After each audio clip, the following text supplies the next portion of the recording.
अस्सलाम वालेकुम जी ख्वातीन हज़रात, प्रोफेसर अजीज़ुर रहमान। हम आजकल बात कर रहे हैं डायबिटीज़ में जो मुख्तलिफ जिस्म के हिस्से अफेक्ट हो सकते हैं।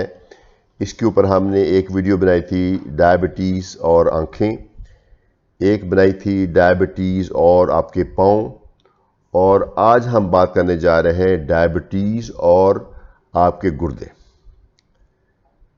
गुर्दे इंसान के बहुत ही इम्पोर्टेंट ऑर्गन्स हैं। मतलब मैं अक्सर कहता हूं कि नहीं बताया जा सकता है कि सबसे ज़्यादा इम्पोर्टेंट ऑर्गन क्या है। हर चीज़ ज़रूरी है, जिसकी जो चीज़ अफेक्ट होती है उसको लगता है सबसे ज़्यादा ज़रूरी यही चीज़ थी। तो गुर्दे तो ख़ास तौर पे बहुत ज़रूरी है, क्योंकि उसके बगैर ज़िंदगी मुमकिन नहीं है, गुर्दे सही ना करें। तो हमारे पास अल्लाह ताला ने दो गुर्दे दिए हुए हैं। मोस्टली लोगों के पास दो गुर्दे होते हैं, एक इस साइड पे, एक इस साइड पे। गुर्दे कैसे काम करते हैं कि इनमें से खून जो है, हमारा दिल खून पंप करता है तो ब्लड जाता है गुर्दों में से। गुर्दों में एक फिल्टर लगा हुआ है, बहुत यूनिक किस्म का फिल्टर लगा हुआ, बल्कि दोनों गुर्दों में मिलियंस करोड़ों फिल्टर लगे हुए, इधर भी। और उस फिल्टर की खूबी यह है, उस फिल्टर में से जब ब्लड गुजरता है, ब्लड गुजर के वापस आता है, लेकिन हर वो चीज़ जो बॉडी को चाहिए होती है वो वापस आ जाती है, और जो चीज़ बॉडी के लिए बेकार होती है, नकारा होती है, यानी हमारे वेस्ट प्रोडक्ट्स हैं, वो एक ख़ास प्रोसेस से गुर्दों में से निकल के चले जाते हैं पेशाब के रस्ते। कुछ चीज़ें ऐसी हैं जो फिल्टर में से तो गुजर जाती हैं, लेकिन वो होती बॉडी के लिए ज़रूरी है। तो कुदरत ने क्या किया कि फिल्टर में गुजरने के बाद जब वो ट्यूब में से गुजरती है तो वहाँ से वो उसको वापस ले आती है। जैसे हमारा ग्लूकोज है, फिल्टर में से गुजर जाता है, लेकिन ट्यूब जो हमारी वापस ले आती हैं। नमकियात है, सोडियम, पोटेशियम और बेशुमार चीज़ें हैं जो फिल्टर में से गुजर के वापस आ जाती हैं। तो इसलिए हम जो मर्जी खाएं, खाने में जितनी मर्जी बदपरहेजी कर लें, मैं ये नहीं कह रहा कि करें, लेकिन जितनी मर्जी कर लें, तो इसके बावजूद हमारी बॉडी में जो फासद मादे हैं वो एक ख़ास लेवल से ऊपर नहीं जाते, इसलिए कि जब वो बढ़ते हैं गुर्दे उसको फिल्टर कर देते हैं दो गुर्दे, लेकिन काम वो एक ऑर्गन के तौर पे करते हैं। यानी दोनों, यूँ समझ लीजिए कि एक दो पुर्जे हैं जो कि एक ही तरह से काम करते हैं दो, लेकिन करते इकट्ठे ही काम। तो वो जो खून की नालियां जैसे मैं जाता हूँ उसके अंदर से जाती हैं और वापस आती हैं, तो उसमें एक जगह बनता है, एक छोटा सा नेटवर्क सा बनता है खून की नाली, ये बहुत पतली बन के ऐसे एक टफ्ट सा बन जाता है, गुच्छा मुच्छा सा, और उधर से ये गुच्छा मुच्छा होता है, उधर से एक कप सा होता है जहां वो कलेक्ट होता है। यानी इस गुच्छे मुच्छे में से खून में से गुजरना, इसमें से जो फ्लूइड फिल्टर होकर इस कप में आ जाना, इस कप में से इस ट्यूब के रस्ते जाना, पेशाब के रस्ते। तो ये जो छोटी नालियां हैं, ग्लोमेरुलस कहते हैं, इस ग्लोमेरुलस की जो छोटी नालियां हैं, ये अनफॉर्चुनेटली शुगर में, अगर शुगर आपकी बहुत ज़्यादा है और बहुत देर से है, तो ये छोटी नालियां अफेक्ट होने का डर होता है। चूंकि दोनों ऑर्गन्स, दोनों किडनीज एक ऑर्गन के तौर पे काम करते हैं, तो अगर खुदा ना खास्ता ये आपकी नालियां अफेक्ट होएंगी तो दोनों गुर्दों की होंगी। ये नहीं कि एक गुर्दा अफेक्ट हो गया, एक नहीं अफेक्ट हुआ। बहुत सारी बीमारियां ऐसी हैं जिसमें एक गुर्दे में प्रॉब्लम होती है, दूसरा सही होता है, लेकिन शुगर से या इसी तरीके से ब्लड प्रेशर से अगर गुर्दों में अफेक्ट आएगा तो वो दोनों को इकट्ठा ही आएगा। एक हमने, कुदरत ने हमें एक चीज़ से नवाजा हुआ है, वो ये है कि रिजर्व से मुराद ये है कि जितना हम अपनी बॉडी के ऑर्गन से काम लेते हैं, एक्चुअली उनके अंदर उससे कहीं गुना ज़्यादा काम करने की एबिलिटी होती है। तो कई दफ़ा शुगर की वजह से गुर्दे अफेक्ट हो रहे होते हैं। अगर हम टेस्ट करें तो टेस्ट करने से पता चलेगा कि गुर्दे अफेक्ट हो रहे हैं, लेकिन मरीज को किसी तरह की कोई सिम्टम नहीं। एक तरह से तो ये नेमत है कि अगरचे प्रॉब्लम है कि मरीज बिल्कुल 100% ही काम कर रहा है, लेकिन दूसरी तरफ से इसका जो मनफी पहलू ये है कि आपको चूंकि सिम्टम नहीं, तो आप नहीं आएंगे डॉक्टर के पास। अब डॉक्टर के पास नहीं आएंगे तो ये चीज़ एक जो ट्रीटेबल चीज़ है या प्रिवेंटेबल चीज़ है और नहीं प्रिवेंट होगी, नहीं ट्रीट होगी, तो कंडीशन आगे बढ़ के गुर्दे डैमेज हो जाएंगे, नुकसान हो जाएगा। तो इसलिए इसका हल क्या है? इसका हल जैसे मैंने आई में कहा था, इसका हल यह है कि इसको यूरिन को और गुर्द जो ब्लड में यूरिन के गुर्दों का टेस्ट है उसको आप पीरियोडिकली कभी कभी कराएं। तो ये दो टेस्ट हैं जो आपके डॉक्टर कराएंगे। एक तो मैं बताऊंगा कि गुर्दा किस प्रोसेस में से गुजरता है और दूसरा पे दो टेस्ट क्या है। पहले लेते हैं गुर्दे में से क्या प्रोसेस आता है। बहुत पहली स्टेज ये होती है कि गुर्दे के जो वो ग्लोमेरुलस है उसमें से जो फ्लूइड लीक करता है वो ज़्यादा हो जाता है। उसके कोई अलामत नहीं होते, आपके ब्लड टेस्ट भी सही रहता है, बल्कि जो क्रिएटिनिन है जिससे हम अंदाज़ा लगाते हैं गुर्दे सही काम कर रहे हैं कि नहीं कर रहे हैं, वो बल्कि उल्टा लेवल आपका कम हो जाता है। इसको बोलते हैं हाइपर फिल्ट्रेशन। हाइपर फिल्ट्रेशन का मतलब है कि जितना फिल्टर होना चाहिए उससे भी ज़्यादा होता है। हम इसको भी एक किस्म का एबनॉर्मलिटी समझते हैं, अगरचे इसमें जो क्रिएटिनिन है वो थोड़ी बढ़ जाती है, कम हो जाती है।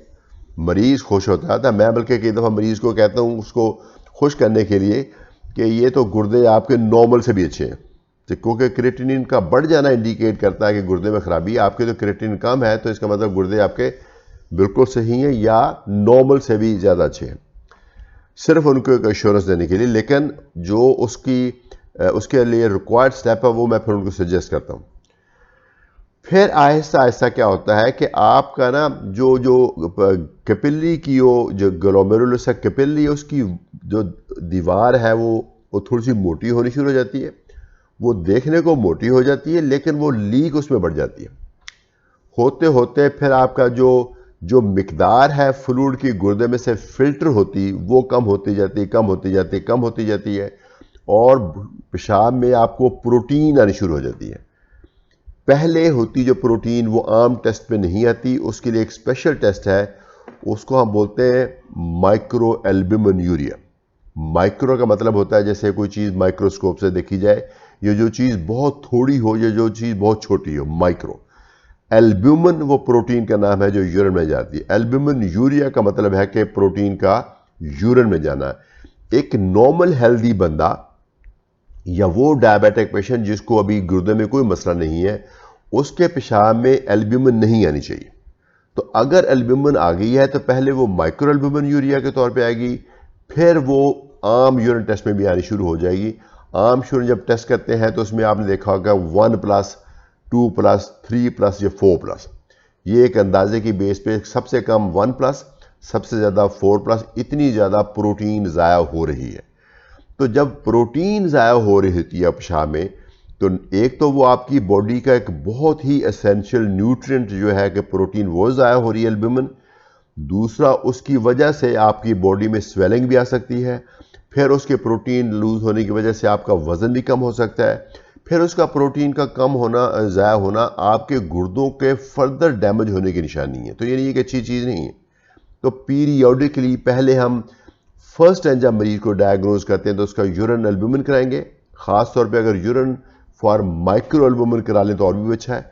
फिर उसकी साल बाद एक हमारे असूल बनाया हुआ है, साल बाद हर मरीज अपनी क्रिएटिनिन कराए। सिंपल सा ब्लड है, जब ब्लड शुगर टेस्ट करने जाए तो जब उसका ब्लड शुगर तो ऑब्वियसली वो जल्दी कराएगा, महीने बाद, हफ्ते बाद कराएगा, लेकिन ये जो क्रिएटिनिन टेस्ट है, सीरम क्रिएटिनिन, ये साल में एक दफ़ा हो जाए तो बहुत है, अगर आपके गुर्दे सही हैं। अगर गुर्दे अफेक्टेड हैं तो फिर ऑफ कोर्स इसको ज़्यादा फ्रीक्वेंटली कराना पड़ेगा।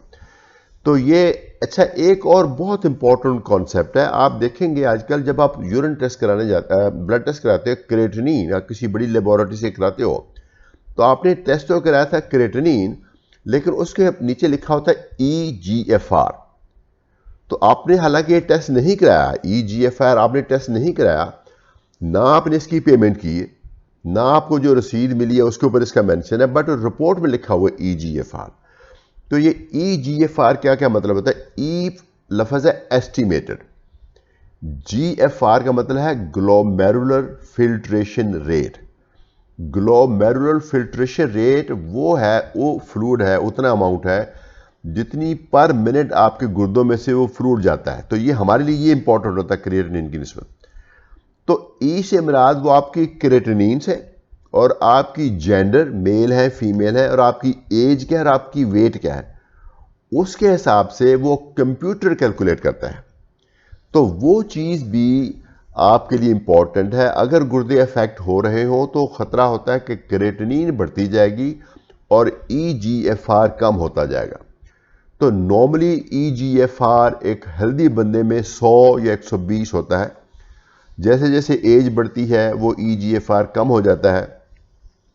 मर्दों में औरतों में थोड़ा सा फ़र्क आता है, जो एथनिसिटी उससे फ़र्क आता है। मसलन हम लोगों में जो चाइनीज़ है या अफ्रीकन है या अमेरिकन है, इनमें थोड़ा सा फ़र्क आता है, बट हम अपने तौर पे देखेंगे तो उसके हिसाब से उसको फॉलो किया जाता है। तो अगर आपके यूरिन में प्रोटीन आ रही है या आपका ईजीएफआर कम हो रहा है, इसका मतलब है कि आपके गुर्दे अफेक्ट हो रहे हैं। इसका मतलब यह है कि आपको डॉक्टर के पास मिलना चाहिए। वो डॉक्टर आपकी शुगर की दवाई को ज़्यादा इंटेंसिफाई करेगा। अगर ईजीएफआर एक ख़ास लेवल से ज़्यादा कम हो गया है या क्रेटिनिन एक ख़ास लेवल से ज़्यादा हो गया तो आपकी दवाइयों में वो तब्दीली करेगा, कोई और दवाई ऐड करेगा, शायद आपको वो इंसुलिन का मशवरा दे। लेकिन ये प्लीज़ याद रखिए, मैंने ये पॉइंट पहले भी क्लियर किया था कि जब ईजीएफआर कम होता है ख़ास लेवल से तो मेटफॉर्मिन हम पहले कम करते हैं फिर बंद करते हैं। उससे ये नतीजा मत अखज़ कीजिए कि वो मेटफॉर्मिन से गुर्दे अफेक्ट हुए हैं। गुर्दे यकीनन आपके अफेक्ट इसलिए हुए हैं कि आपकी शुगर नहीं थी कंट्रोल, या आपकी शुगर कंट्रोल ना होने के साथ साथ आपके कुछ और मसाइल थे ब्लड प्रेशर वगैरह के जो कि आपने नहीं कंट्रोल किए। तो कोई भी शुगर की दवाई, इंसुलिन या शुगर की कोई भी दवाई गुर्दे इफेक्ट नहीं करती। ये हमारी लापरवाही है एज ए पेशेंट, जब हम शुगर को नहीं कंट्रोल करते या उसके साथ एसोसिएटेड कंडीशन को नहीं कंट्रोल करते या दवाइयाँ दूसरी खाते हैं, पेन किलर या स्टेरॉयड जो हकीमों की दवाई खाते हैं, उससे शायद गुर्दे इफेक्ट होते हैं। लेकिन अगर गुर्दे इफेक्ट हो जाए और जल्दी पता चल जाए तो उसके बावजूद उनको वहीं रोका जा सकता है। अगर उनको वहीं रोका जा सके तो हम उस स्टेज को जिसके ऊपर डायलिसिस की ज़रूरत पड़ती है, जो गुर्दे ट्रांसप्लांट करने की ज़रूरत पड़ती है, जो अनफॉर्चुनेटली कुछ लोगों में पड़ जाती है, उस स्टेज से पहुंचने से बच सकते हैं। ये बात है कि अगर अल्लाह ना करे शुगर की वजह से गुर्दे अफेक्टेड है तो फिर आपको ज़्यादा मेहनत की ज़रूरत होगी। कुछ खुराक में भी परहेज करनी पड़ेगी, जो गोश्त वोश्त आपको कम करना पड़ेगा, नमकियात का इस्तेमाल कम करना पड़ेगा, जो खाने में कुछ चीज़ें होती हैं जिसमें फॉस्फेट ज़्यादा होते हैं, पोटेशियम ज़्यादा होते हैं, वो हम आपको चार्ट की सूरत में देते हैं, वो कम करने पड़ेंगे। डॉक्टर को ज़्यादा फ्रीक्वेंटली चेक कराना पड़ेगा, आपको शुगर ज़्यादा फ्रीक्वेंटली चेक करनी पड़ेगी, शुगर की दवाई के अलावा दूसरी दवाई खाने पड़ेंगी। और फिर आपको हाइपोग्लाइसीमिया का रिस्क रहेगा। एक हाइपोग्लाइसीमिया से मेरा होता है कि शुगर ज़्यादा लो हो जाएगा, गुर्दे इफेक्ट हो जाए, जो शुगर का ज़्यादा लो होना भी पॉसिबल है। वो इसलिए कि गुर्दे हमारे शुगर बनाते भी हैं। जब कभी हमने खाना नहीं खाया होता, सपोज़ आपने 18 घंटे में खाना कुछ नहीं खाया, तो हमारा जिगर ग्लूकोज बनाता बॉडी में, जिगर गुर्दे भी बनाते हैं। चूँकि गुर्दे अफेक्टेड हैं तो नहीं बना रहे होते, तो इसमें पता चल जाता है कि इस बंदे की शुगर बार बार लो हो जाती है। इनफैक्ट हमें डॉक्टरों को कई दफ़ा मरीज़ आया कहते हैं ये दवाई मैं खाता था, मुझे सूट करी थी, अब मुझे शुगर लो हो जाती है इससे, तो शक पड़ता है शायद गुर्दे ना अफेक्ट हो रहे हैं, तो गुर्दे हम टेस्ट कराते हैं। बुनियादी तौर पे यूरिन टेस्ट पे और ब्लड टेस्ट पे पता चलता है, लेकिन अल्ट्रासाउंड पे भी पता चल जाता है। नॉर्मली हमारे दोनों गुर्दे एक ख़ास साइज़ के होते हैं और उनके अंदर ख़ास होता है स्ट्रक्चर, तो अल्ट्रासाउंड पे पता चल जाता है वो गुर्दे थोड़े से खुरदरे हो गए, थोड़े छोटे हो गए, थोड़ी उनकी सरफेस रफ हो गई है, थोड़ा उनका अंदर से स्ट्रक्चर बदल गया है। आमतौर पे दोनों गुर्दे इकट्ठे इफेक्ट होते हैं। ये सारी चीज़ें हैं, ये काफ़ी हद तक टेक्निकल है। ऑफ कोर्स आपका डॉक्टर ही आप इसको बेहतर समझेगा, बताएगा, लेकिन आपको भी जानना ज़रूरी है। मेरी इस चैनल का मकसद ही ये है कि अपनी बीमारी को समझिए, क्योंकि आप अपनी बीमारी को समझेंगे तो ही आप अपने डॉक्टर के पास जाएंगे, तो ही उस डॉक्टर की ट्रीटमेंट के ऊपर अमल करेंगे, तो ही आप अपनी कॉम्प्लिकेशन से बचेंगे। और ये सब मुमकिन है, ये कोई ऐसी मतलब फिक्शन नहीं है, ये सब मुमकिन है। अगर आप मशवरे पे, डॉक्टर के मशवरे पे चलें, आप होल हार्टली उस प्लान पे अमल करें, तो यकीनन आपके गुर्दे ठीक रहेंगे और एक बेहतरीन ज़िंदगी आपका इंतज़ार कर रही है। इसके साथ मुझे इजाज़त दीजिए, मैं फिर हाज़िर हूँगा एक और वीडियो के साथ। एक डायबिटीज़ के हवाले से एक और वीडियो बनाएंगे इंशाल्लाह। इजाज़त दीजिए। प्रोफेसर अजीज़ुर रहमान फ्रॉम मेडिस्टैंड, अपनी बीमारी को समझिए।